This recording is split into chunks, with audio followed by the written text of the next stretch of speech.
আজ এই বিকেলে আমরা একত্রিত হয়েছি আমাদের এই সোনারং তরুছায়া পাঠাগারে।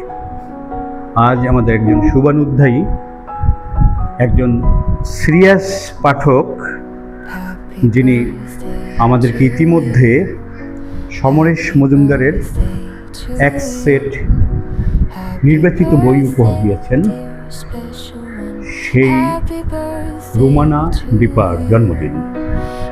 তাকে জন্মদিনের শুভেচ্ছা জানিয়ে আজ আমরা এই শিক্ষার্থী পাঠকদের বিভিন্ন বই উপহার দিয়েছি। দীপা আন্টিকে শুভেচ্ছা। প্রিয় সংস্কৃতিজন, বৃক্ষপ্রেমী রুমানা দীপা, শুভ জন্মদিন।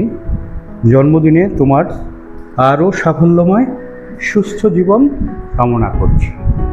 ধন্যবাদ সবাইকে।